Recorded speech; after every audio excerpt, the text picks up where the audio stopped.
everyone. Hi, good evening. Here we go again. Yes. Here we go again. Another month. Another month. How is everybody? Hot. Fine, thank you. Yeah, hot. tell me. Just too hot. Yeah. We're having a heat wave over here for those overseas that don't know. Yeah. It's sort of 29, 30 degrees upwards. It's really, really hot. You cannot find shade. It's and when you're in a steel tube, it is hot. Yeah, it's hot. Yeah. But I think, lads, I think Ian's cheating a little bit by the looks of it. Well, He's not on his boat, that's for sure. He hasn't got the steel tube, has he? No. well, the thing is, I've got a submarine roll. Submarine roll. Yeah, Greg, they do little submarine rolls, you know. That's a tube, isn't it? Yeah, all right. Usually have ham and tomato and stuff in it. Next. That was wasted. Yes. How are we all doing, everybody out there in the internet? Are we all let's say hello to a few people. Hi, Alan. Please Hi, Diane from Alabama. Hi, Russ. Hi, Stuart. Mark, Lara. I noticed Alan was there. Alan Glass. Well-known names. Yeah. Janelle. Yeah. Hi, Janelle. There's actually quite a lot come on and say hi before Hi, we Jenny. go live. I noticed Lee was there as well. So hello, Lee. Yeah. So and many. Jackie. So hello, Jackie. Oh, Carol as well. Yeah. Linda. Yeah, so many well-known names there. Yeah. I'm not moaning about this heat, but it's so hot. And even when you're cruising, it's just the heat coming off the boat. It's just so warm. Way too hot. Do you know what? I haven't got a drink yet. Just 1 minute. Jeeves! Could one get one as a drink, please? I have my manservant here. I've got an idea who that might be. Jeeves. No. That's the pink Fandango. Can you get that to Amy Jo for me, please? I want a proper drink. Hey up. Cheers. Cheers. Hey up.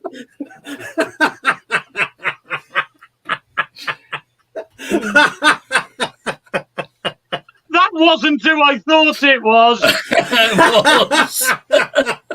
Now I know where Steve is.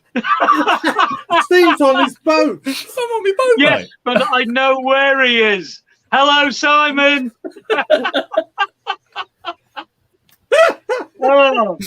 Yeah, to anybody that watches my vlog, you might recognise Simon there. Him and his wife Tracy are dear friends of. Alan hasn't had the privilege of meeting him yet. But, no, I haven't met Simon and Tracy. No, but the three of us know Simon and Tracy very well. They're super lovely couple, guys. I have to say. Boaters. Yeah, they're boaters. And Gary, I like the way you did that. We have a lovely curry tonight. Oh, nice. Yeah, very nice it was too. Very nice. Very nice. We've had a barbecue. Yeah.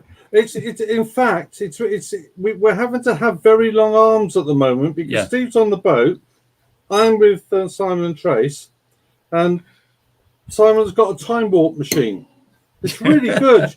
He got it in Aldi today when he went shopping. We've just been testing it out. I think you've twigged there, haven't you? Shall I give the game away? Yes. No.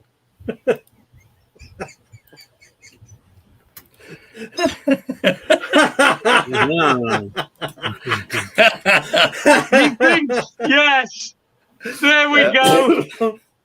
I actually said I can't give the game away, but I was speaking to the lads earlier on before it started, and I was saying I wouldn't be surprised if two boaters were together this evening, and I was right. Hiya, Chris. So come in and say hello. So how's everybody getting on with their? Hi, Chris. How are you? Yeah. Sorry, so Ian. how are we doing? How are we doing? Well, I think I'm brain dead at the moment. It's just so hot. I just don't know what to say or think about. I have been going out and about cruising in the last few weeks, just short hops up and down the Leicester section. I'm out now. Up near Bridge 33. Came out yesterday. Hopped on a little bit today, and tomorrow I'll hop on a little bit, but I'm only doing a couple of miles. I'm not going any distance. In fact, No. I'm in a good spot here. I might stay here. Blown away today by the internet. Absolutely blown away. It was like 36 and 15, and I've not been seeing that at all recently. Most of my favorite spots for internet and doing stuff have been dreadful recently. And I'm worried if I go any further north, I'll lose it all. But it looked a lovely spot, Alan, from your photo. Anyway, it is nice. It's I do like it along here. It's recently discovered in a way, because until a week or two back, I'd never moored here before. But it's quite a nice. Are we finding the canals are busy where you guys are all along? Yeah, very busy. Very busy. Well, I'm quite surprised. I don't want to give away where I am actually, because it's all going to be revealed in the vlogs. But the canal that I'm on, they're pretty short of water, and one boat has actually told us it's about 5 or 6 inches low. We did try several times to moor up yesterday, and we kept beaching. It's silt. It's not a shelf. I'm not on the Shropshire Union. It's silt, and we have got a mooring here. There's just room for us the 4 boats here. But it's very, very shallow, but it's pretty quiet. I'm quite surprised because I am on a popular canal, and it's pretty quiet, really, not too bad. I think a lot of people have just moored up to try and get out the heat at the moment. I mean, at Norbury Junction where we are, it's past. Yeah, I think we had the first boat went past at 5 to 6, which is probably this morning, which is probably quite sensible. Either go boating early morning or go late in the evening, what have you. But we're just having little short hops. We're in no rush to get anywhere, so a little short hops for us. And besides that, it's too hot. We're having to leave the dogs in the boat because it's far too hot on the back deck for them. I've got a cruiser stern, and it's far too hot. So, and you have to think of the dogs suffering as well. too. Yeah. Smudge has suffered. We're about 3 inches down, I would say, with the water here. Last week I moored somewhere where I had moored the week before, and in the same position I couldn't pull the boat in. I had to bring it forward at least half a boat length to get off the silt or whatever. A few inches can make a tremendous difference. Very, very shallow here. Very shallow indeed. Yeah, it's not good. If we get the thunderstorms, we should probably get some water back on there. Knock the table then. Yeah. In fact, noticed you both shook. You both shook, wasn't it? They both shook at the same time. It's weird, that, isn't it, Alan? Can I just say hello to Charlotte, please? Hi, Charlotte. Hello, Charlotte. Hello, Charlotte. Hello, Martin. Hello, Kat. Hello, Jenny. Hello, Tim. And naughty squirrel, Linda T. What a name. Thank you, Tim. I did wonder if anybody would notice. Ian's keeping his under wraps. Nice to see you joining us, Rob. Look, we've been to the hairdressers today. we had a lovely haircut today. Yeah, we've been to a barber's in Newport. A proper barber. The guy has been cutting hair for 50 years. Yeah. In the same barber shop, and he did his apprenticeship in that same barber shop. And the barber shop looks like it did 50 years ago. Yeah. It was amazing. You'd have thought he'd have got the hang of it looking at you. Yeah. That's why I'm keeping my hat on. I went in and said, "Can I have a short back and sides, please? Forget the top." Well, did Simon go? Yes. But not at the same time as us. Right. He went in this morning, evidently, and tipped Phil the barber off and said, "When we come in, would I make sure that the number 2 was a number 1?" Yeah, well, he certainly did that anyway for you, didn't he? Mind you, it's sensible in this weather, but I've constantly got my hats on, so keeps the sun off my head. That's it. And I'm keeping myself hydrated as well. Yeah. Yeah, we gathered. Yeah. Right. I'll join you with that, Gary. Yeah, well, it's very important. I've still got problems with my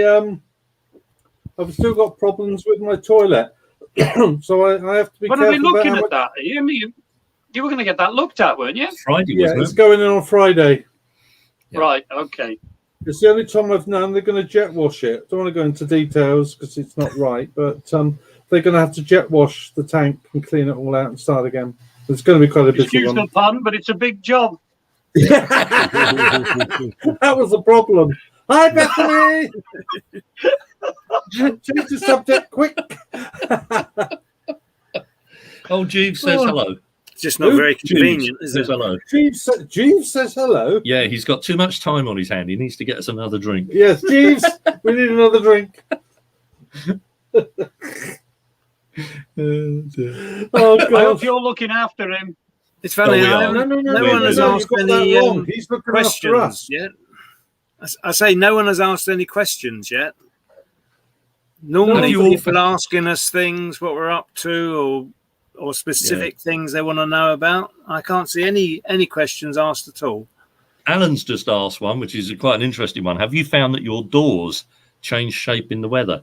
Yes, they do. The one that's behind me, that one is our bathroom door. And when the sun's on one side of the boat, we can't shut it. And if we shut it, we can't open it. We have to wait for the sun to go across the roof, and then the boat moves again and we can open the doors. So I don't know if anybody else has that problem. Your boat changes size, doesn't it? It does, yeah. Apparently it grows 1/4 of an inch in the heat. So where the steel Janella's expands. asked, sorry, Steve. Janella's asked how well we sleep in the heat. Not very well. Yeah, well, I sleep okay because I go to bed when I'm tired and I go to bed very late and I tend to just doze off. But Right. I don't like the heat, I have to say. It doesn't suit me at all, but it doesn't actually affect me sleeping. A lot of it alters, I think, is where you moor up. At present, we're moored up basically in the middle of nowhere. There's nothing here. There's one bridge just behind the boat, but it's a little single track lane, very little footfall. We don't see anybody, so I can remove the portholes on the canal side, and I leave the top slidey hatch. I leave that open. I lock the doors. But I leave the slidey hatch open and the centre hatch because it's canal side, so it lets the breeze blow through. So I'm not too bad. And I'm like you, Alan. Even though I get up early every morning, I do tend to stay up until I'm tired. I can't force myself to go to bed. No. I have to want to go to bed. Rather like you, I do tend to keep my windows closed at night on the towpath side. Yeah. Yes, I do. All the time. Yeah. Close all the windows. Martin Whitcomb's asked a valid question. Is a 12-volt roof-mounted aircon unit, as in a bus, feasible on a narrowboat? Well, I guess the answer is yes, it is, but we've only got batteries, so it would soon drain the batteries, I would imagine. I have seen boats with aircon. Yeah, but I should imagine it's quite power hungry. Very busy. Well, the one I saw was in the engine bay. It actually went down to the company that made Chuggabug is Cunliffe Boats in Stoke, and they turned out one just before Chugs got launched, and it was called Peaky Blinders, and that was kitted out with everything. That had aircon, but the aircon unit, I don't know a lot about it, but the aircon unit was in the engine bay, so there wasn't a lot of room. Everything was very busy in the engine bay. But might be they had an onboard generator that would help run the you the do have to aircon. think of low bridges. If you have things on the roof, these aircon units can be quite big, so you have to think a lot of bridges. You only just get under some of them, and tunnels, of course. You can't go through Harecastle with an aircon unit on the roof. No. So, something you'd be interested in, Gary, is that when Steve was at the Shady after you'd left, 2 wide beams came up. Yes. Oh, yes. Yeah. was one of them turquoise? No, one of them was the grey one. That was on G Jetty, and the other one was the yellow one with the brown covers. Now, fair play to them. They managed to get down and through the bridge holes and everything, but I wouldn't have wanted to meet them on the way back, coming in the opposite direction, because they looked big in the marina. They looked absolutely mahoosive out on the canal. They look lovely, fine, but yeah, I mean, the yellow one. Pictures, Steve? No, unfortunately, I didn't. No, it was they were.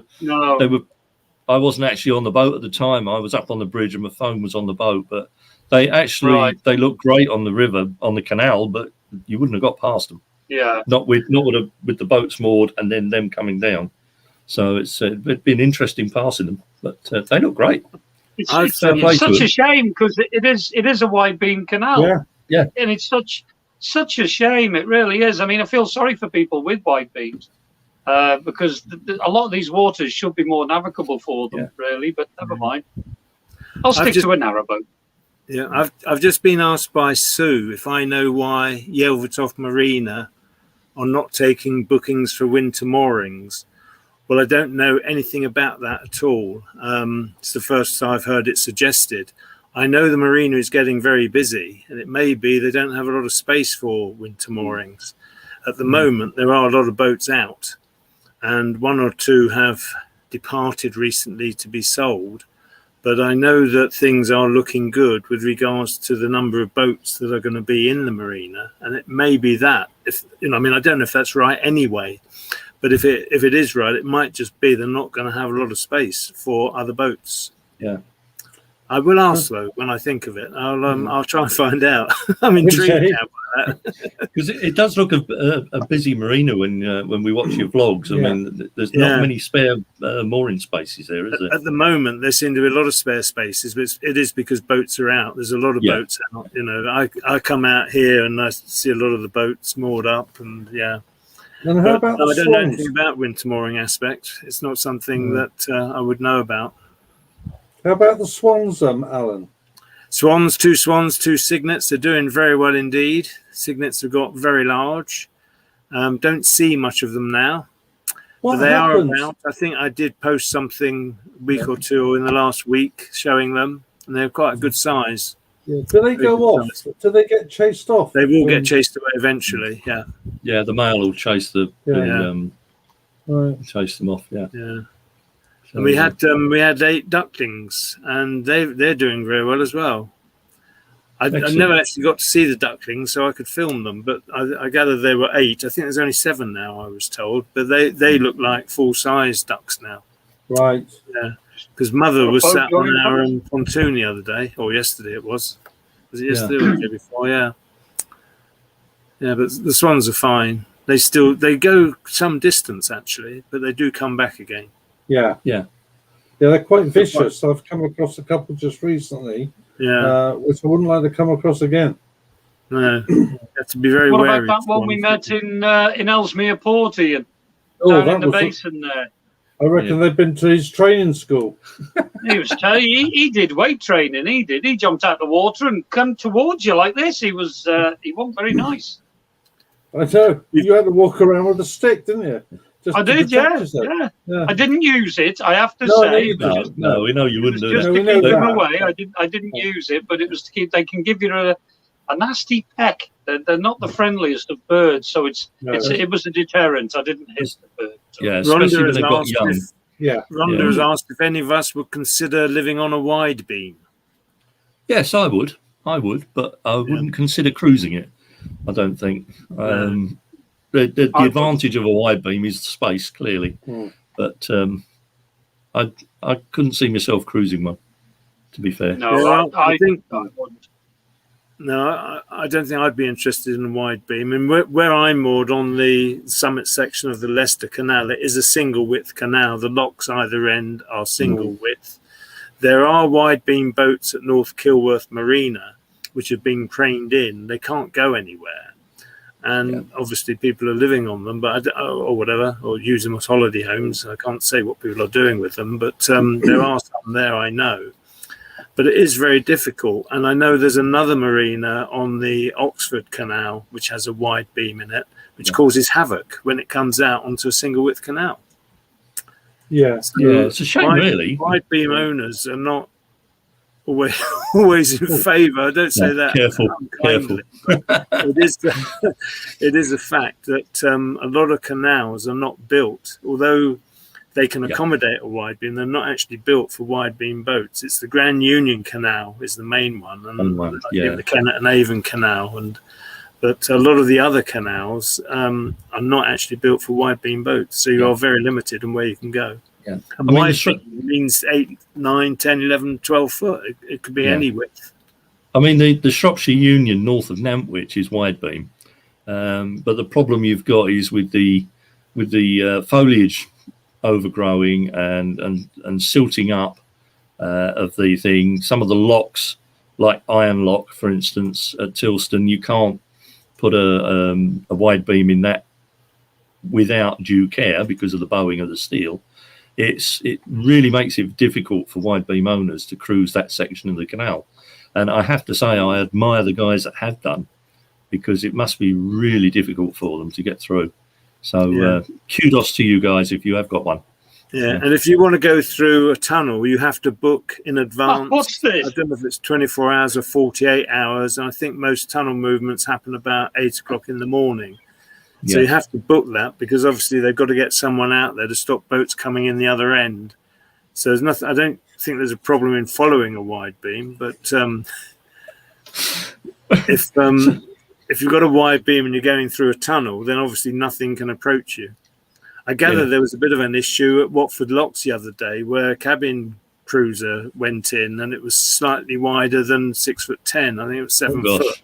And I wasn't there, but I believe it had a little bit of problem, getting it through, just because of those extra. We're only talking, 2 inches, a very small distance, but it makes all the difference in the locks. Oh, guests. We've got guests. We've got guests. Who could that be? Well, I have no idea. Oh, yes, I do. I was in a pub once, and there was a bloke sat next to me on the table with his charming wife, and he looked at her and he says, "You know what?" he said, "That's a right nice pint." It is, of course, wonderful Mark and Debbie from Well Deck Diaries. Yay. Hi guys. Hello. There they are. If I knew you was going to open with a right nice pint, I wouldn't have had a gin in there. Cheers. Hello, Deborah. Hello. How are you both? Absolutely brilliant. Yeah, we're all You're really, looking well. really You're looking well. Yeah. Yes. And I can see you've been out in the sun, the pair of you. Pardon? Oh, has it started yet? Has it started? It's going over, Yeah. I've been doing the 1 Mississippi, 2 Mississippi, 3 Mississippi. You get the lightning, you count like that, and it tells you how far away it is. It's 6 miles away. I thought you'd done that Oh. one. Oh, excellent. No. One Mississippi, 2 Mississippi. I hope it's not blowing my way. No, I don't. Well, I don't care. I'm on the boat. Everyone else is outside having a barbecue. I don't care. I'm on the boat. They can put it all away. So how are you feeling now, Debbie? Absolutely fine. Pains in my feet, which is due to the neuropathy, but apart from that, absolutely fine. Yeah, the bruising on a knee and ankle from the fall is virtually all gone. All gone. It's just the numbness. And the swelling of the feet. I wouldn't like to The show numbness. you. 1 Mississippi, 2 Mississippi. Oh, that's what I was doing. Yeah. Yeah. No, but absolutely fit as a fiddle. Yeah, totally. So Great. You're looking really well there.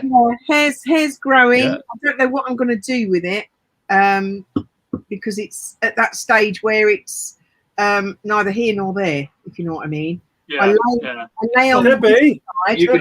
Debbie, Oh, you're doing better. You're doing better than Steve and Ian. Trust me. Give me some infills. Yeah. Yeah. I do wake up, and if Mark says to me, "You're a Timmy Tufty head today," I have to, because I can't use a brush. I have to use a brush. Can you repeat that? What does he call you? Timmy Tufty. Timmy Tufty head. Do you remember when I was a kid, there was a club called the Tufty Club? Do you remember the Tufty Club? The squirrel, yeah. Oh my God, show our age. It actually suits you, Deborah. It suits you. I think that's after our time, Ian, isn't it? Yeah, I think that's familiar. But that was actually, Alan. It was before our time. was it? How would they know it then? They're younger than us. That way, we're younger. Gosh, no, I can remember Tufty the squirrel. I was a member, and I had a badge and everything of the Tufty Club. I was. I couldn't cross the road, but I wasn't a member. Yeah, you heard it here. Yeah. Russ has asked a question about: are you planning to move across to Europe Canals? I don't know if that's aimed at Mark and Debbie or all of us, but the question has been asked. I wouldn't move my boat. I would like to. We've had had viewers actually offer us a boat swap. It was, I'm going to paraphrase here and use Canal du Midi, but it was somewhere over in France, and they said about doing a swap. I think insurance-wise, it makes things a little bit complicated, but it's something I'd like to do. I'd love to do it. I'd love to do it. But not actually personally take my boat over there and cruise for any length of time. So would you presumably you'd hire a boat and do it then? Would Yeah, you? Yeah. That's what we were thinking of doing. Yeah, I'd love to do that. Well, we could hire one of those big ones and all go together. That's an idea. We could have a vlog fest while we're doing it. The trouble is, I don't think Mark and I will get many vlogs out. He's we can have a vloggers cruise. Yeah. We were thinking pre-COVID. I mean, we were all talking. You know, we used to have a boat vloggers barbecue, and we were thinking about perhaps organising one. I don't think we can do it this year, but it'd be good if we could sort one out for next year. I think with all this that's going on in the world at the moment, it's a little bit awkward. But we're going to have a look at that for next year. We'll sort something out, definitely. Don't forget, can I just use this to just say to our lovely viewers that Go Narrowboating are taking a break next month in August. We're going to have a month off. We're going to come back with some special guests in September, and there will this year be a Christmas Day. So if any vloggers out there like you, Mark and Debbie, would like to join us, even for 5 minutes on Christmas morning, please contact us and we'll do that. But we are going to do that again. Yeah, big Christmas. If you're really bored. Yes. That beats television on Christmas Day. Oh, it does. Yeah, I think we might be with the grandchildren. I think we might. Christmas Day. I'm sure we could squeeze 5 minutes. I'm sure we can go into the summer house and have that. Oh, that'd be great with the kids. Yeah. With the kids. I mean, the Christmas special last year, it's had one heck of a response. It was really good. Yeah. We had a load of positive response off it, and I think a lot of boaters and people that live in houses were on their own, so we give them a bit of comfort, a bit of a laugh. So what it's about, I suppose. Yeah, we could always do a BBC and rerun last year's one, couldn't we? Then you do that the week before. That'd be easy, wouldn't it? Lynette has asked, what are our favourite canals? Mark and Debbie, what is your favourite canal that you've been in? We had a couple ask us the same question the other day, and I don't think we've got one. No. We have favourite. I like the GU. Yeah, we have favourite sections on each of the canals we've been on. Yeah. But I don't know. There's been some beautiful spots on all of the canals we've been on. So it would be really, without having covered the whole network, it would be really hard to narrow it down to one. And wrong, I suppose, because there are, like I say, there's a lot of places. A lot of people hate the K&A. Some people. We like the K&A, apart from sometimes the mooring was bad, but it was a lovely. The Llangollen Canal. Yeah. I was unimpressed up until Chirk. Yeah. Chirk to Llangollen. It's absolutely fantastic. Beautiful. So up until Chirk, it was just like any other canal. Did you like Ellesmere, Mark? Yes, I did. Yeah. Yes, like Ellesmere. Beautiful, isn't it? Beautiful. Yeah. We managed to get down the arm on the way there and on the way back. Yeah. Done some walks around. Yeah. No, very nice there. Yeah. Yeah, beautiful. And Blakemere, of course. Blakemere. Yeah. So what about you guys? You got a favourite canal? We've got a few, like yourself, Mark. We've done most of the northwest canals yet. We haven't been down south just yet. No. But like you, the Llangollen was a good one. But for me, I think the Peak Forest had some stunning scenery. Bugsworth Basin. We missed that. To me, that was my fault. Yeah, we were supposed to go there and ended up at Aqueduct Marina. Yeah. But we'll go. That's one of our ones, isn't it? That'll probably be next year. I think Aqueduct Marina did you proud. Yes, they did, didn't they? Just. Yeah, they did. Yeah, they ticked all the boxes and it was great. Yeah, absolutely. Yeah. I tell you what, you did you ever come across that family of swans outside Aqueduct? Who I had the misfortune to meet. Oh yes, Gracious did me. I? The what's a He used to go with a what's a stick male swat? outside. Is it the cob? Cob, I think it is, isn't it? Yeah. Yeah. Well, he took a dislike to me, and he would actually, if I come out on the end of the boat, he could be the other corner of the marina, And he would run across He the would water. flat and come towards him. I think I put it He on one really of my You did. videos of what skidding wings out, Yeah. and Yeah. like Gary was was saying about taking a stick, I used to have the broom, and that was merely just to. Yeah, you Finish just him push off. them away. Yeah, you wouldn't Yeah. hurt one, but No, he's only doing his job. That's inbred of millions of years. Yeah, yeah. He's the dominant Yeah. male, protecting his partner. But the Yeah. day we left, Oh. the day we left the marina, some of the moorers there posted pictures. That day, the chicks had hatched. Yeah. Oh. oh, And you missed them. Yeah. But he has been a real so and so. A real. Yeah. Well, they I've got usually to. are though. Deb. They usually are. He had no ring. No, he didn't. No. Oh, Somebody from the local Swan Watch put something on Facebook and asked about the swans in the marina. So I gave the ring numbers for the female swan, and he actually said where that was hatched and where it was rung and that was a new swan, obviously in the marina, and the pair who were there the previous 2 years have moved on somewhere else. Yeah. So. got to say that was a stunning shot of him coming towards you, though, Mark. That was one to be proud of. That I tell you. That was a daily event. Did not like and he Mark. could even because where our jetties were, there was a pontoon along the front, and if he was in the water the other side, he could actually get under and to come and attack me. Wow. Yeah, so Yeah. wow. That was a sort of love-hate relationship. Yeah. And of course, that was wasn't that the marina that you did some snorkeling in? Oh God, yes. Oh yeah, on the kayaks. one time of falling out of a narrowboat or off a narrowboat, and it wasn't even my own boat. It was somebody. He was somebody trying to help someone. tried to move their boat on a windy day, and he got blown across parallel to the pontoons. So me being a helpful type of chap, jumped in his well deck, got the barge pole, and I'm trying to push him off all the other boats, and the barge pole got stuck in the mud. Well, I'd actually got some momentum on the boat, so I'd let go of the barge pole. We're now moving away from the barge pole, and as I reached out to grab the barge pole, that was it, and I just felt myself going. And that you guys will remember Tarka the Otter, and that was just in slow motion, wasn't it? And this was February, 2 days before we had ice on the canal, so that only just thawed, and I was in full kit, wax jacket, walking boots. He stood at the back of the boat. He went, Deb. So I'm a bit and wet. I walked through, and I went, "What have you done?" He went, "I've just fell in." I went, "Take all your clothes off. Take all your clothes off." She hasn't said that to me for a long while. So every cloud has a silver lining.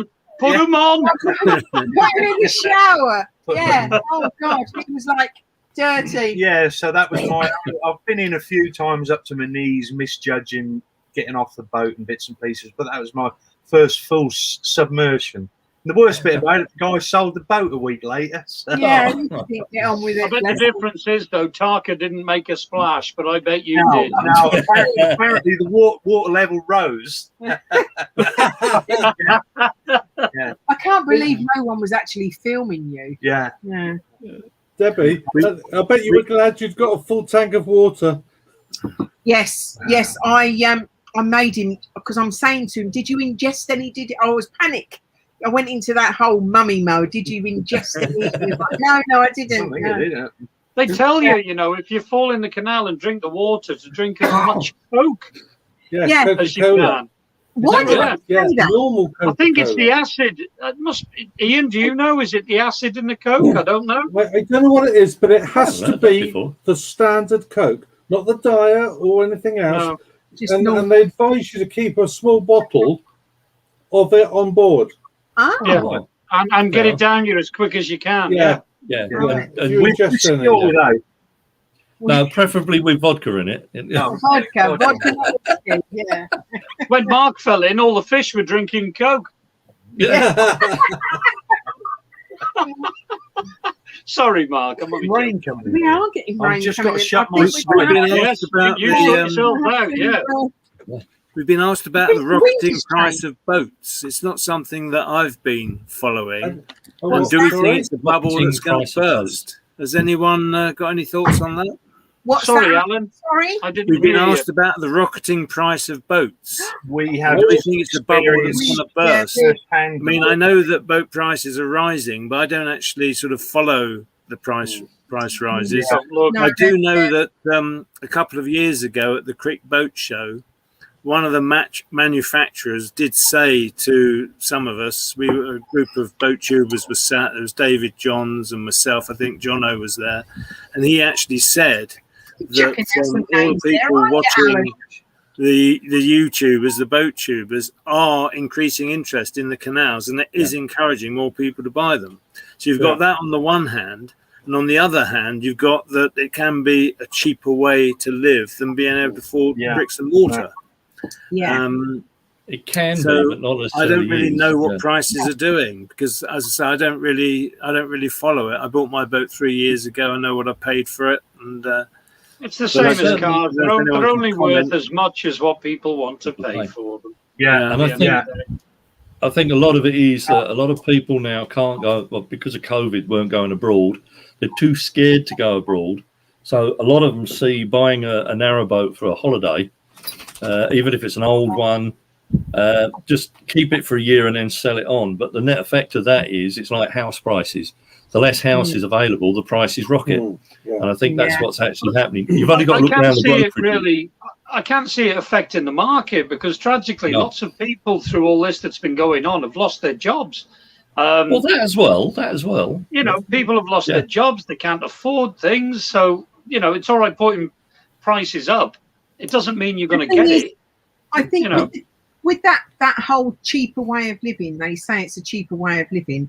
They're under the false impression that they can buy a boat, moor it up or park it up, as they say, moor it up and live on it cheaply. They don't understand that you still have to move, you still have to do that whole get water, you still have to worry about your batteries and it doesn't end with just buying a boat and moving on board. Unfortunately, this is where the problem in the larger cities and that you have the problem of people using it purely for cheap housing and then not complying with the terms of continuous cruising. So it's well, if you have a job, how can you, unless you've got permanent mooring, it's hard to continuous cruise unless you're working from your boat. How can you hold down a job in a shop or a factory?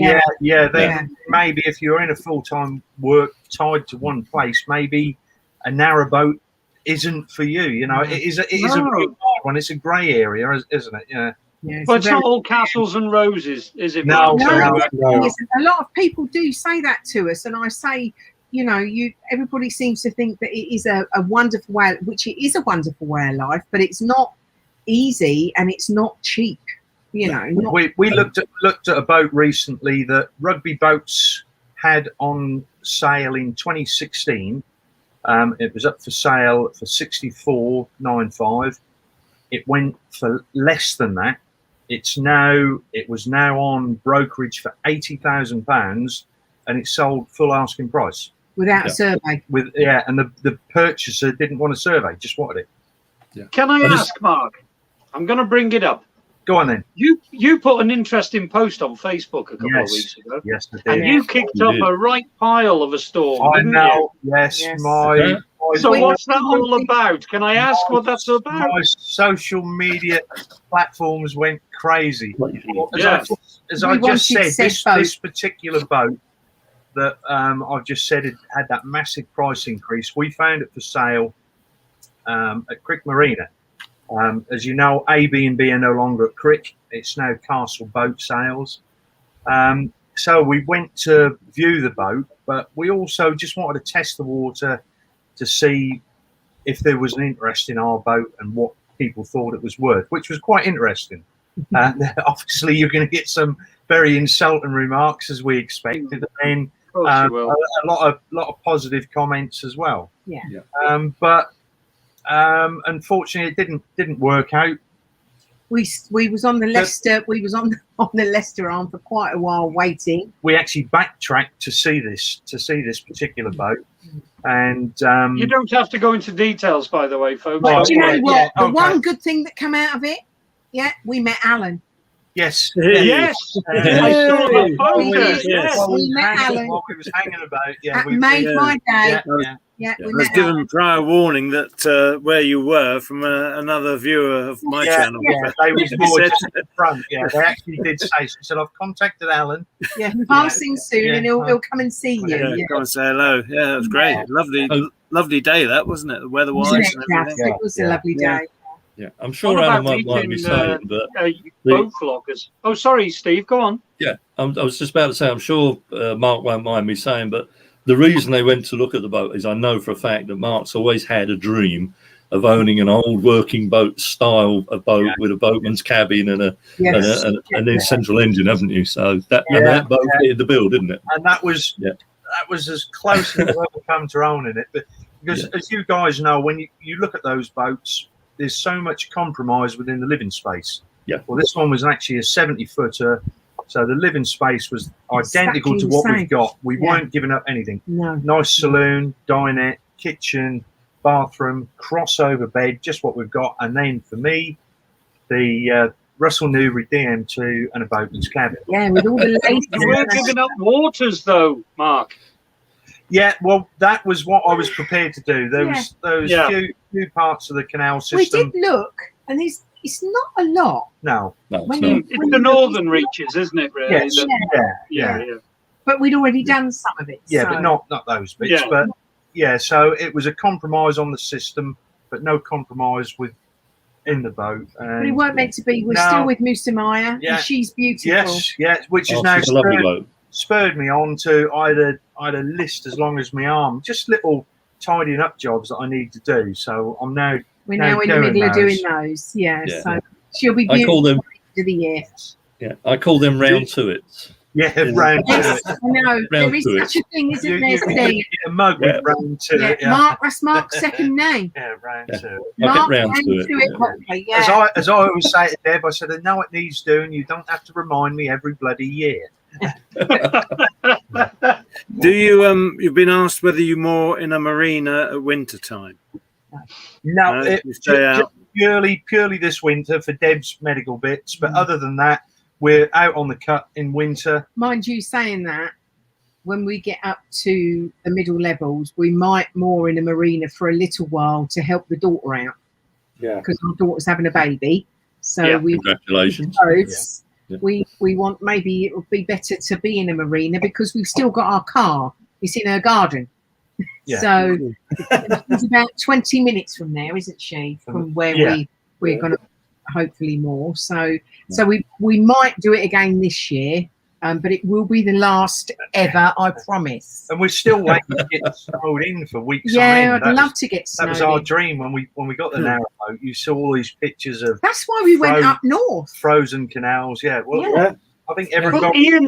Ian's the same. When we were in Tatton Hall through the winter, he just wanted to get a video or pictures of his boat covered in snow, and I don't get that. I'll tell you what. The night it did snow in that marina, it must have been about 11, 12 o'clock at night.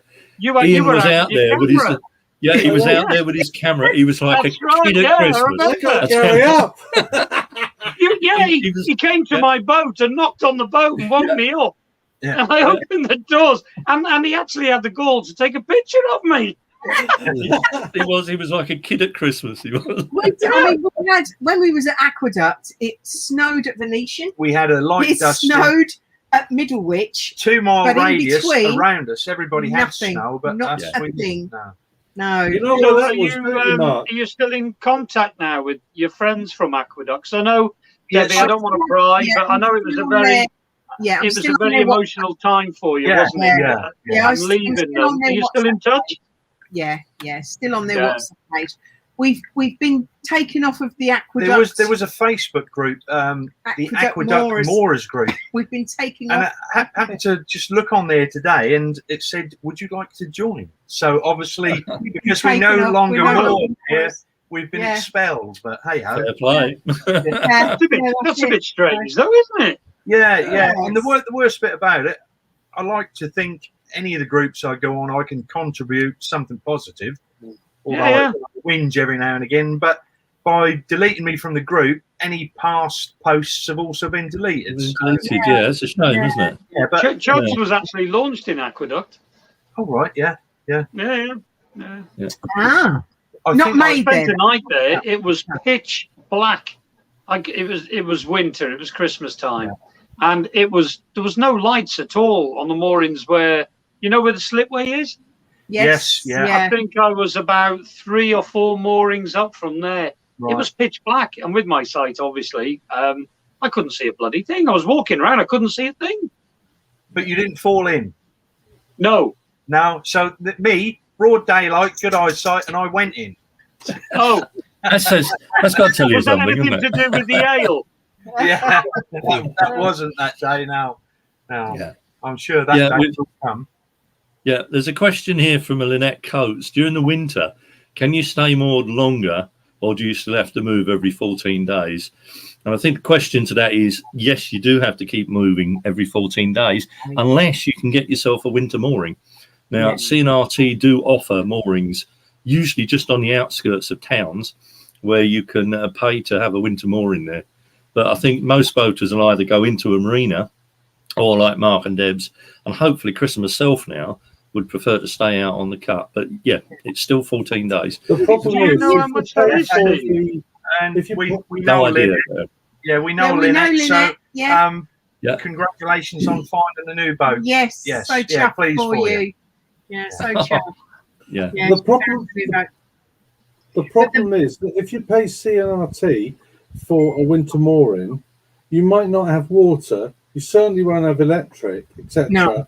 Whereas for about the same price, you can go into marina and you get your water and electric. Yeah, there is that. It's not Is that how expensive it is, Ian? Is that how much it is? I think I'm right, aren't I, guys? It's not cheap. I know that. Yeah, but I know they have different bands, don't they? Band A, B, C, Depends where it is. Where it's situated. But there's very few. Well, as Ian was saying, there isn't water on them. You can be near a water point, but there's definitely no electricity.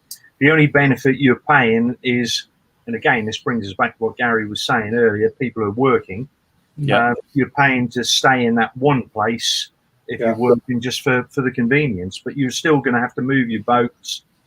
I mean, Stoke Bruin had a few, there was quite a fair bit of winter mooring there, weren't there, when we first started. And but you can moor there Norton Junction until such a person comes along and goes, I've got a winter mooring here, you have to move. But you can still actually moor on them until someone comes along and goes, I've paid for this mooring. And the CRT will put their blue signs out for these are winter mooring for people who've paid for the winter moorings. Normal continuous cruisers can moor there if there's a vacant spot. But if somebody comes along and says, we've paid for winter moorings, obviously you've got to move on for them. Well, I didn't know that. Yeah. And I think the other thing about winter moorings is that obviously in the winter a lot of the repair works are done to the locks and other works. And it's not always easy to move on after 14 days. And I've got a feeling the CRT do give some leeway. Yes, they do. I'm not so sure you have to necessarily move on every 14 days in the winter. I'm not sure you have to do that in the winter, but I don't know. Yeah, and the other thing in the winter, from I think it's end of October to beginning of March, all the visitor moorings that are usually 48 hours or 24 hours, they go to 14 days as well. Yeah. So you've got a lot more moorings there available to you as a winter moorer. Yeah. So and that's quite nice actually. It is. It's actually great. You don't need to be in a marina, not really. No. Not if you're well equipped with everything on board. You just not. You don't need to be in a marina. I mean, we found that, didn't we? We loved it. Yeah. We've wintered in quite a few places. So yeah. The only trouble I'd find, I think, is the dogs. With Chippendale, you know, not all towpaths are lovely tarmac. You need a very small puddle to lose those guys. It wouldn't take a lot, mate. It wouldn't take a lot. I had to give. I mentioned to you, Chip has been a little bit poorly. He's fine now, so rest assured, he's fine. But he's been poorly, so I gave him a bath to sort of freshen him up on the towpath today, because the weather is perfect for it. And he's A1 now. He really is. But it was that much water in a bowl. He was soaked. Yeah, doesn't take a lot. Because that is drinks. And that is another problem of being out on the cut in the winter. If you're outside the towns and cities, obviously the towpaths get extremely muddy. And trying to keep the dogs clean, trying to keep the boat clean, it's a nightmare, absolute nightmare. And I have the added problem, of course. I don't. Well, I was a professional driver, but I don't drive at the moment due to my eyesight, and I don't have a car. I don't have, I can't get around. So you have to think about getting essentials in, getting your shopping. Online shopping is. You can. I don't like doing online, Debs, to be honest with you. I don't do online banking. I don't like doing all that, to be honest. I'm a little bit old-fashioned. I know everybody thinks because you do a YouTube channel, you're a really techie guy. I'm useless with it. You're looking at my techie guys, Steve and Ian. I'm not very techie, but I do the online banking, and I do and online shopping in the winter is just absolutely awesome. That guy comes, they bring it to the bridge, don't they? They bring it to the bridge in his van. I think when you want something bad enough, you'll learn how to do it online. I'm with Essential supplies. Essential supplies. And the other thing about the winter is the state of the towpaths trying to stand up on them. And like you said, they're muddy, but some of them are just so bad. In fact, I came up to Turley Locks just recently, and the very bottom lock, or the first lock you come to, when you come from Market Drayton, was just like a quagmire. Tell me about it. You can't jump off your boat. You just couldn't stay up standing.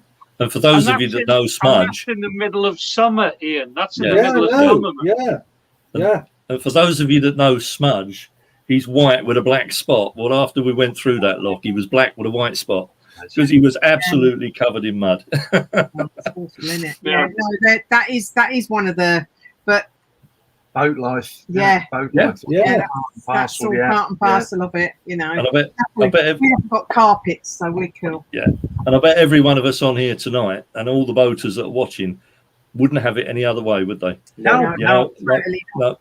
Like I say, you can whinge about them there, muddy towpaths. I mean, we've gone along and I'm gone, you ain't more in there, you're not more in there. And he's going, more. Do you know what? I often imagine. I'm anybody that watches my vlogs will see that I like a bit of history about the vlogs, and I often think about the old boaters. Can you imagine what it was like with the horses walking up and down these towpaths, chewing it up? There was no tarmac and stuff. No. They'd have been chewing it up. Oh, they'd have been caked in it, and then all they've got is like a 6 or 8 foot boatman's cabin to get washed up and keep clean. How on earth did they do it? You had to bring the boatman's cabin into it again, didn't you? Yeah. Sorry, Mark. I've got my boatman's cabin. I'll have a wash in here. No, you won't. You will get in the shower, you mucky bugger. Yeah. I'll keep to the shower. How are the dogs coping in this heat? Yeah. Pardon? Yeah. I said, how are the dogs coping in this heat? Not too bad. They don't understand that going outside is too hot, so they've got to stay inside where it's cooler. We put a fan on them and everything. They don't understand that we're doing them a favour.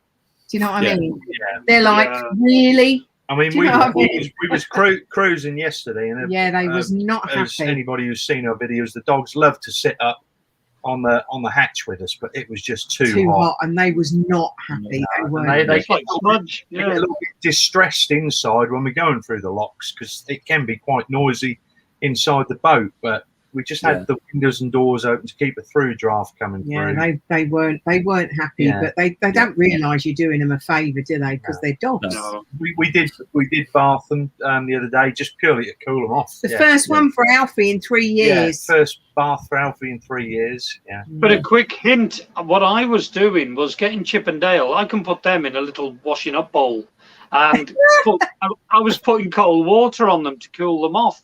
Yeah. Don't.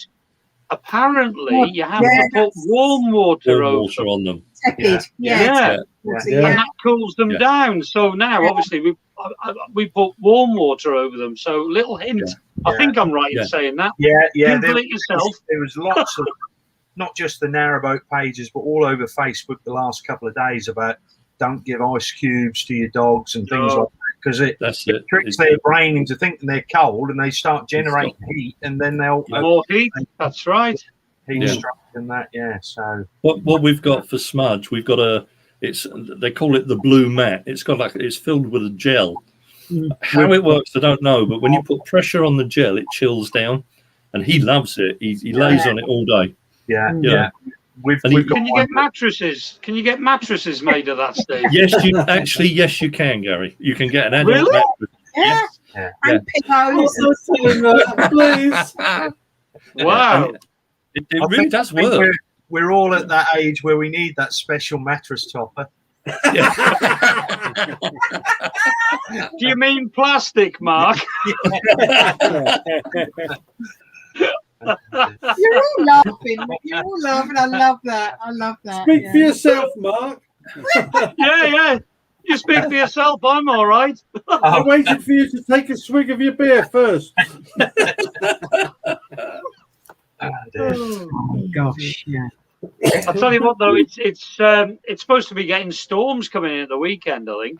It is up north, in the northwest. Yeah, definitely. Yeah, well, as I say, I'm in the Midlands. Let's just say that I'm around. Well, to be honest with you, I haven't got a blooming clue where I am. I'm on a canal, and I know what it's called. I was a truck driver, but if you got me a map, I don't think I could put a pin in the map where I am. But it's very nice. But the storms forecast here for the weekend, I think. Do you know which way they're meant to be storms today, actually, but they haven't come where I am. Ian, I haven't got a clue.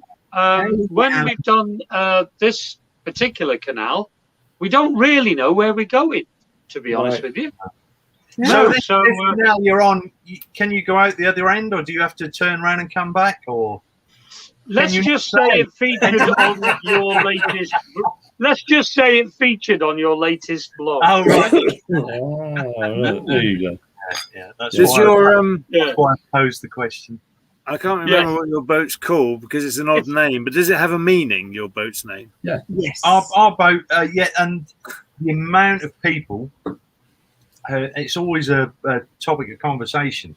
And had I got my new boat, we was going to name it Musumaya 2, but I'm not getting my new boat, so... Yeah, it's Musumaya. It means our home in Latvian. Yeah, and in the last 2 days, we've been approached by 2 Latvian families. Hello, where you from? We wanted to move in, I suppose. That's the worst Latvian impression. But they walked a long way to get to us, thinking that we obviously are European, and then asking a question, we answer, and they go, Yeah. Oh. they're not Latvian. Yeah, or we can't understand. Yeah. Was the boat called that when you bought it, or did you name the boat?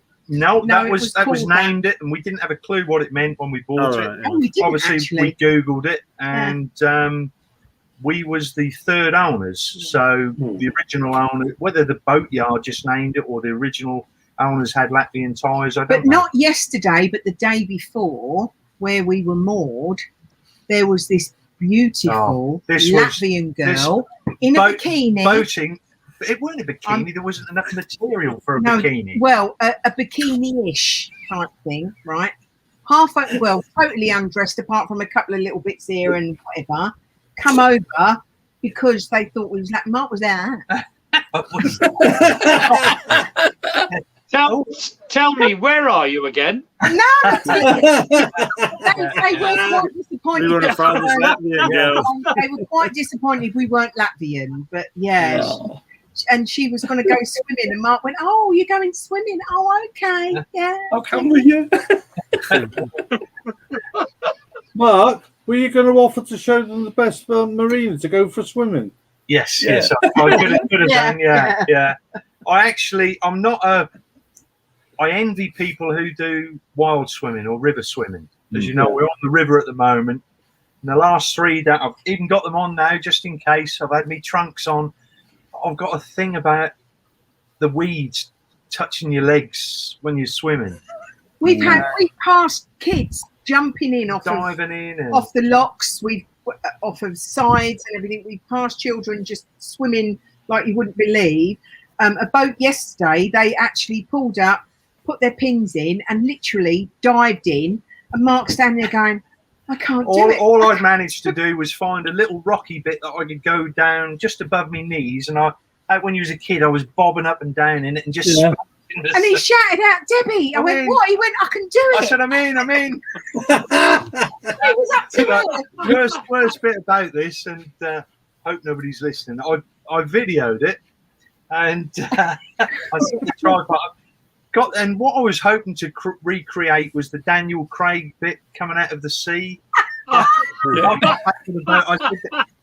at the footage. I said to Deb, I said, the lens is knackered on my camera. She said, well, I was trying to recreate Daniel Craig. I said, I look like Kathy Burke coming out of the sea. I said, "What did you do with it?" He said, "I deleted it. I deleted it." He said, "Yeah." The Vicar of Dibley going in that puddle. Oh, yes. Classic. He will get in eventually. I will, yes. I like to see a tiled bottom. Yeah, I would get in if I knew that I could get in safely and get out safely. I would be quite happy to go in, but I can't get in and out safely. So, but I would go in. You know, and then as Mark said, though, you've got to be careful of the things under the water. I mean, you wouldn't go swimming in the canal with shopping trolleys. There could be anything under there. It is clear as anything. Like I say, the water is crystal clear, but it's just all those swaying weeds. And yesterday we chucked the salmon skin into the water. I've done some pan-fried salmon on the barbecue. Just threw the skin into the water, and from under the boat. It was the size of Mark's hand. Crayfish. The size of Mark's hand. We got those in the marina. Yeah. Had I gone full submersion in the water, I wouldn't be here now. Well, Alan, we had a look around a marina a couple of days ago, and I've got to say hello to Ralph if you're there. Hello, Ralph. That's all I'll say. But we were walking around the marina, and there was carp, huge. And I mean, I'm not a fisherman. They were huge, but they were all in the marina, and they were just basking, just low of the water. Yeah, because of the sun. And I mean, loads of them, hundreds of them. And Have you never seen them in Tattenhall? Pardon?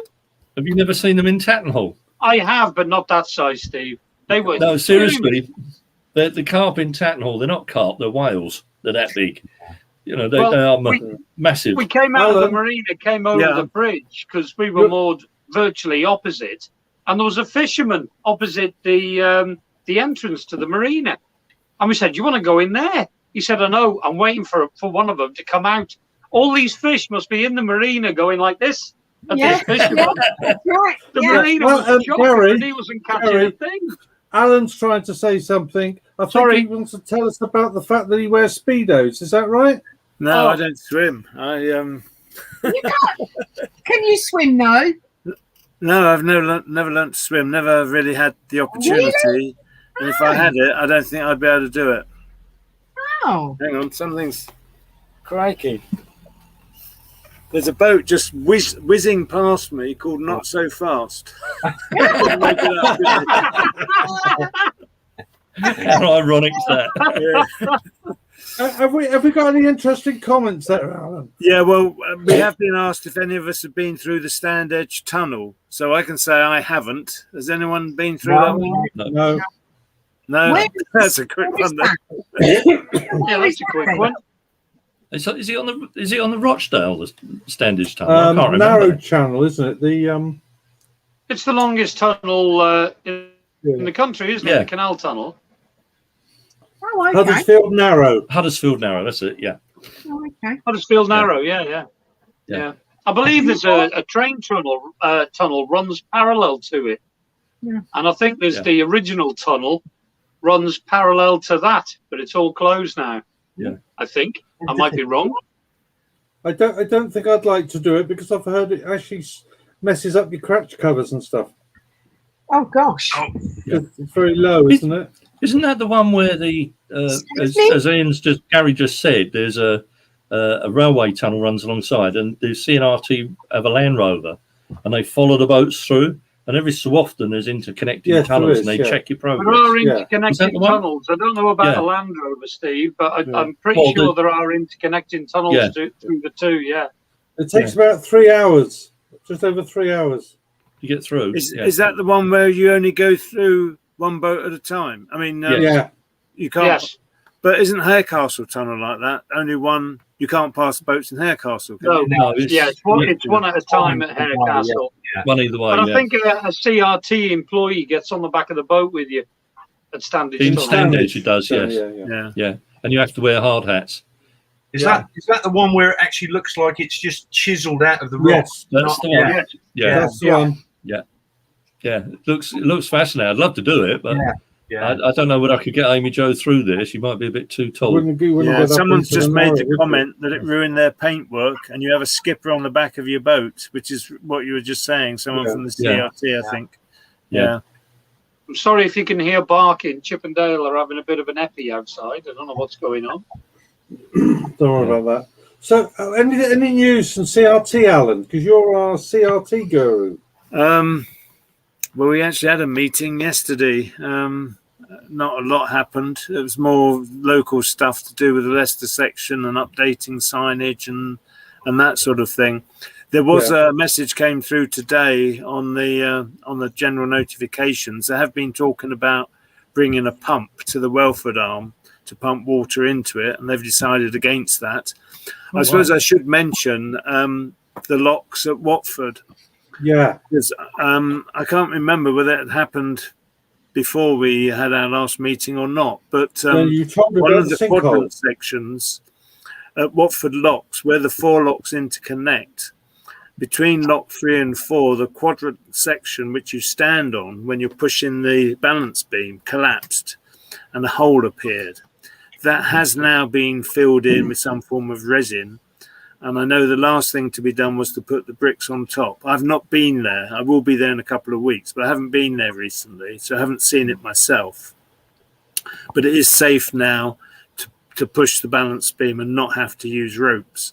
And they did announce, and I haven't seen any more on this, but some weeks ago they did announce that they were going to renew all the quadrant sections. But that might be a winter works job. Right. I don't know, but I think they could probably do that while the locks are still open. But I don't know. They might do a closure for that. I really don't know, because that was announced a couple of weeks ago. We were there when they was actually filling it with the gravel. Filling with the gravel. Yeah. Poor guys. Just barrel load, and as you know where it was on that quadrant, the only way of getting the gravel down there was up the hill, across the bridge at the top lock, where the lorry was tipping the gravel off. Yeah. Had about 12 men just barrowing it in there. The idea was to fill it up with the gravel, and then, as Alan said, resin's poured in that will then seep all through that into any other cracks and just bind everything together. Yeah. So I said, is that a brilliant idea? Yeah. Is that like a temporary bodge? He said, no, that will be the real deal. So, brilliant idea though. I guess the resin will be stronger than the original. Some fantastic footage inside the gaping hole before they started filling it off. Well, which I did get told off for by the CRT man. Did you take a drone down there then, Mark? No, I jumped off the boat. I jumped off the boat with my camera. So the man really shouted at him. So do not try this at home, kids. That's your third warning. Sorry, Steve. When you think about resin, securing resin, when you think the Poncasilti, isn't it some sort of clay and some blood or something that seals the... Oh, wow. You know, Steve? Believe it or not, it's Welsh cotton. Yeah? Welsh cotton and dried blood. Yeah. And that's what all, seals. that's all that seals it. The basin, if you like, when you're crossing the Ponty, that's what seals it. So yeah.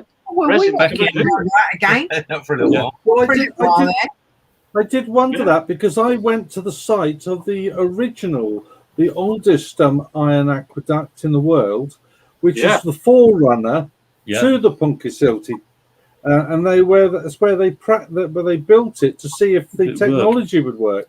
Yeah. And when it's still standing today.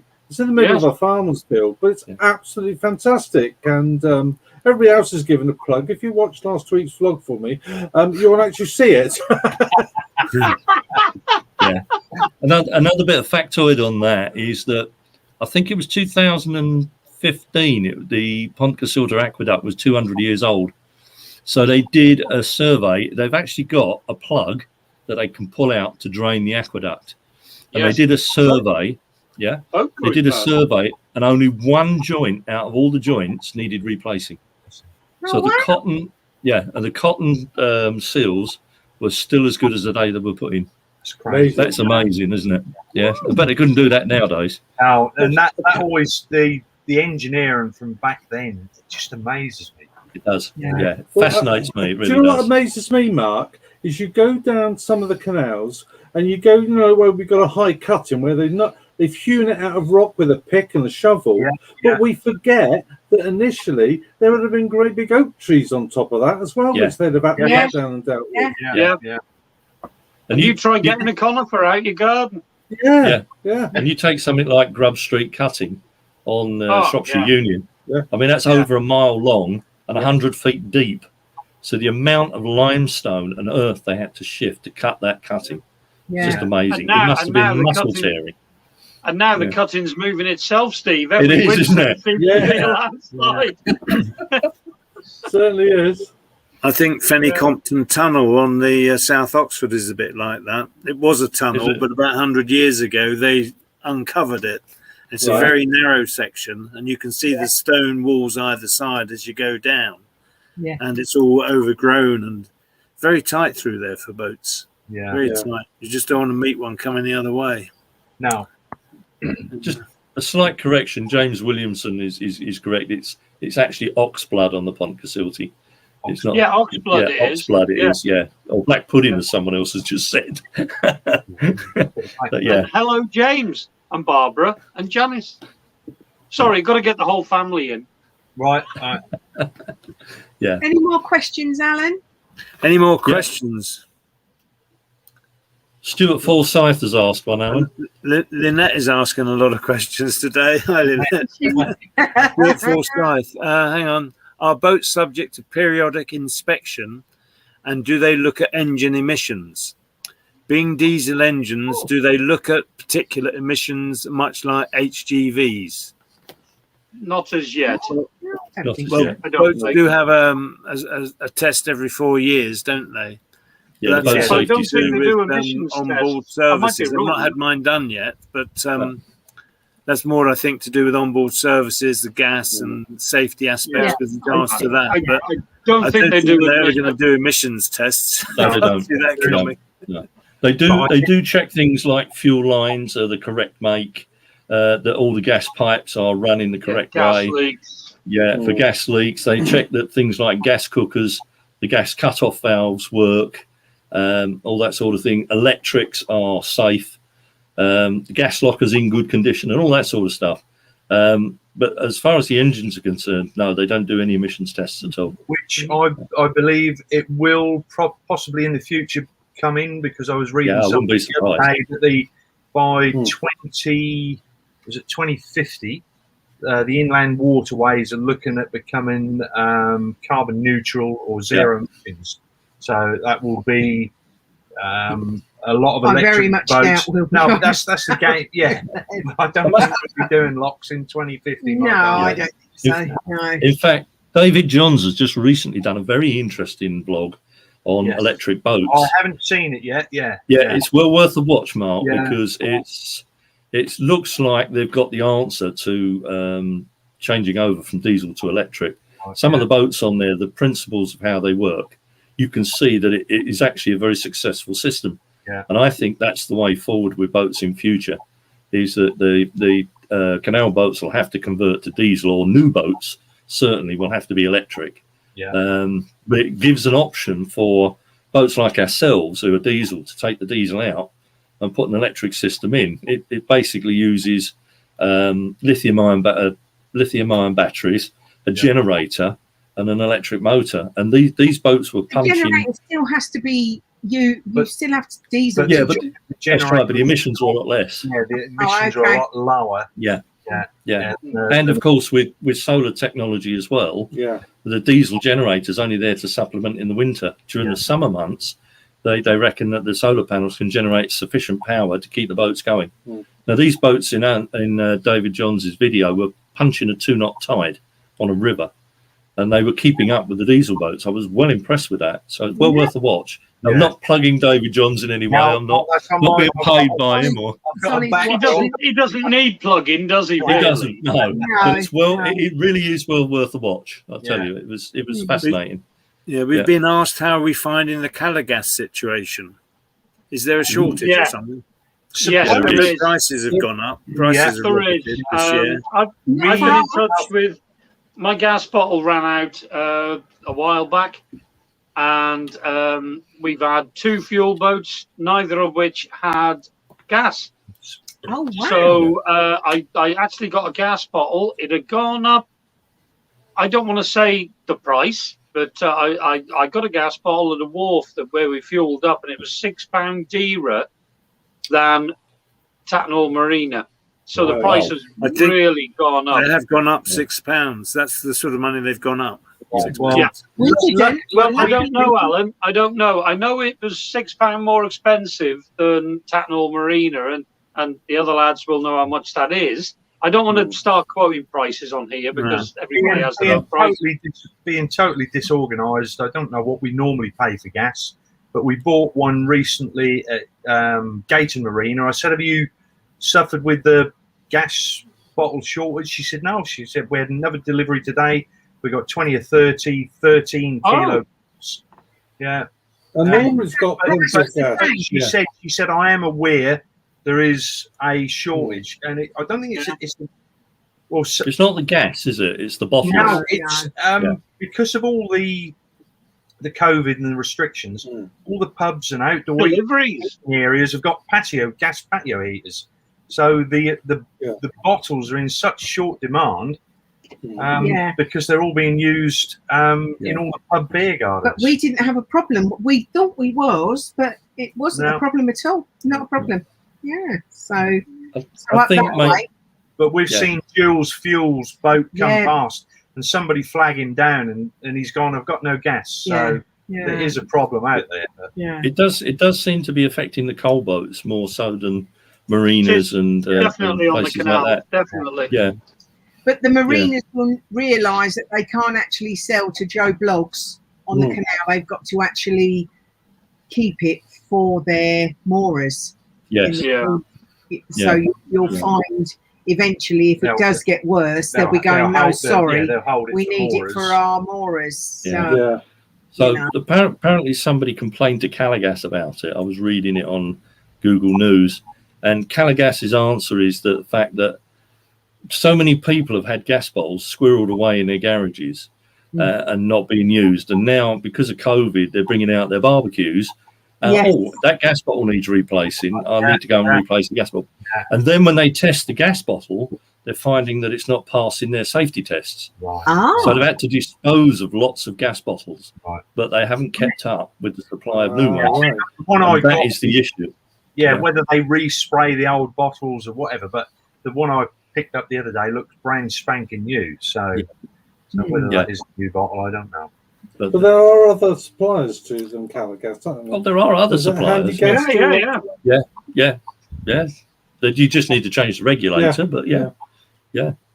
And the other thing apparently Calagas are doing is they get more money for patio gas than they do for Calagas.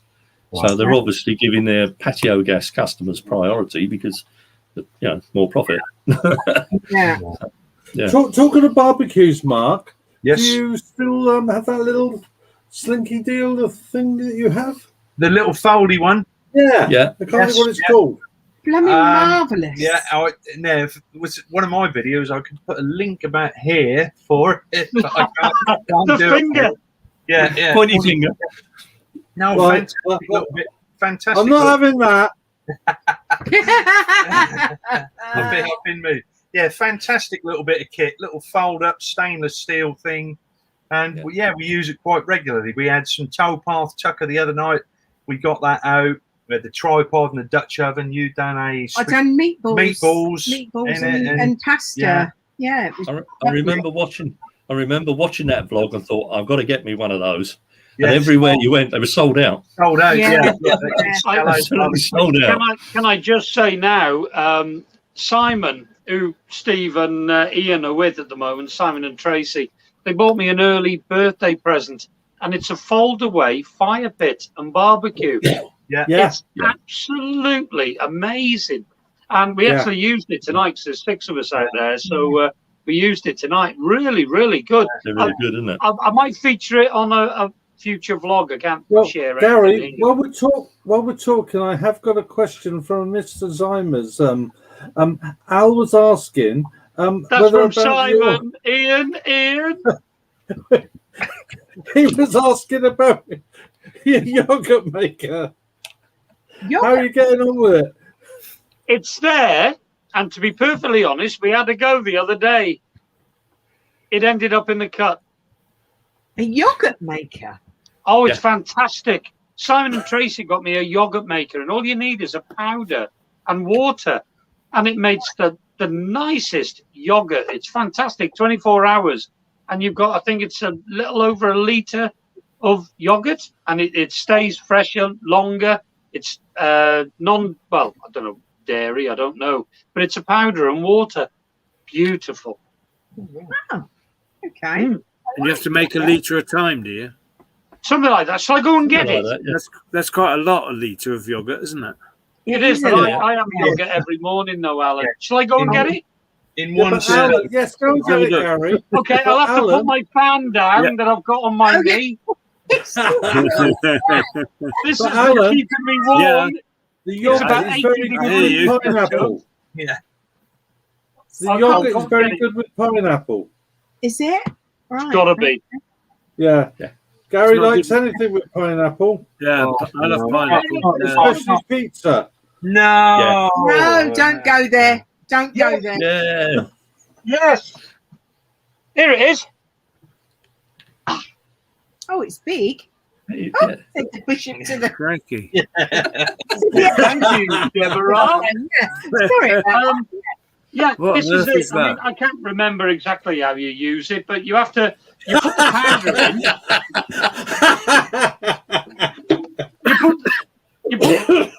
It needs a wash. Yeah, you put the powder in there, and you put boiling water in, and then you leave it for 24 hours, and then put it in the fridge, and it makes fantastic yogurt. Yeah.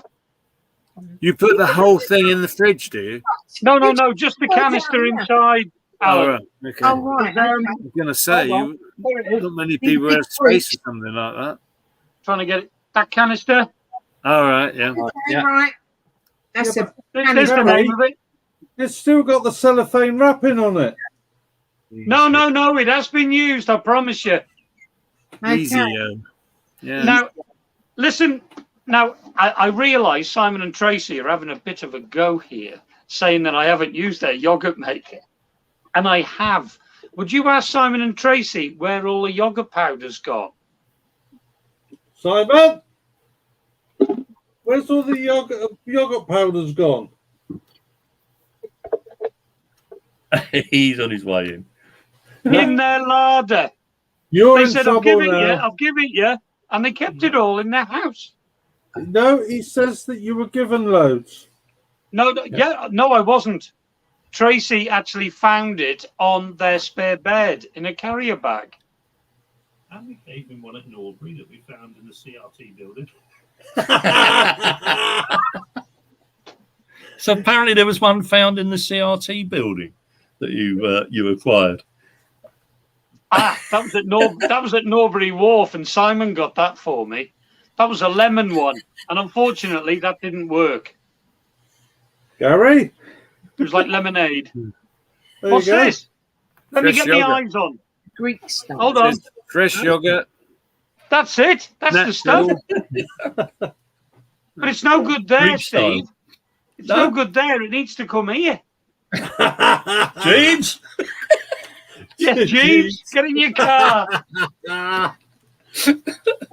Gary's going to come and have a word with you when we finish. So I've got my fan back. yeah. Yeah, that's the only one you got. What happened to the other 4,499? Hey, I'm nearly at 6,000 Are you? 1,000 what? Subs. subscribers. Yeah, well I think done. I need about another 94, something like that. I'm nearly on 3,000. So if anybody's not subscribed, please do so. Come on, we got to get Gary up to 6,000. We got to get Oh, Gary up to that'd be 6,000. nice. If I could make 6,000. Everybody, Please if press you're not subscribed to Gary, All right, Gary. can you do it for the 29th of July? Because it's his birthday on the 29th Yeah, of it's his July. birthday. And that'll be the Why best you- present ever for him. And can we say? Are we allowed to say? Are you below me? No, I'm above you, actually. You are. Behave. No. So how old will you be, Gary? Ish. I'm Give us a clue. going to be 56. Are you? Oh, same age as Good you. age, mate. Good age. I would Yeah. say. I know I we've been- look older, but I've been through it. No. I was going to ask if you've been abusing yourself, but all right, I know I won't. Let's not go back to Gary's youth, hey. Right, No, Well, you don't want to do guys, we're coming up to the witching hour. Are we really? Yeah. Gosh, that's gone Believe it quick. or not, Crikey. we are Yeah. coming very close now to our witching Past hour. 8 is coming up. So perhaps everybody might like to say cheerio to everybody. We'll go around. We'll start with Steve because it's in the top left. Ah, right. Well, thanks everybody for watching. I hope the heat in the UK isn't getting to you too much. But thanks for coming along tonight. I hope you've enjoyed it. And we'll catch you later on Life on Board Amy Joe. So cheers. Alan. Yes, again, thank you everyone for joining us this evening. It's been great fun. I will be publishing a midweek video in the next day or two. I'm still publishing my Cosgrove series on the Sundays, so please follow that if you can. It's great to have you along, and bye for now. Oh, I love that. I love that. Gary. Yeah, well, thanks everyone for following me. Let's make 6,000, please. Yeah, come on. let's But I'm putting a lot of vlogs out at the moment. That's down to my video editor. They'll only let me do 17 to 21 minute long vlogs, so I'm putting a lot of vlogs out. But yes, and hello to all the subscribers that I've seen on my journey. So that's it. Thank you for following me, and good luck and stay well. And our wonderful guest for the evening, Mark and Debbie. Yeah, just a big thank you to Ian, Alan, Gary, and Steve for having us along. I've absolutely loved every minute. It's been great to have you along. Yeah. Thanks for joining us. But it's been brilliant. And all the very best. I love Here's you to the both guys. of you. Yeah, definitely. Here's to both of you. All the very best to you both. Good health and all that. And I'll just finish off by saying that thanks for everybody that was watching Narrowboat Tales. Thanks for everybody that joined us tonight. For Go Narrowboating will be taking a holiday. We are taking a short break in August. We are coming back with a special in September on Tuesday, the 27th of September. Look out for the media notifications on that one. You will be gobsmacked. And we look very forward to seeing you all then. But until we do, this is all of us from here saying, Yes. Bye. Take care, everyone. Stay safe. Bye. Slaters. That was brilliant.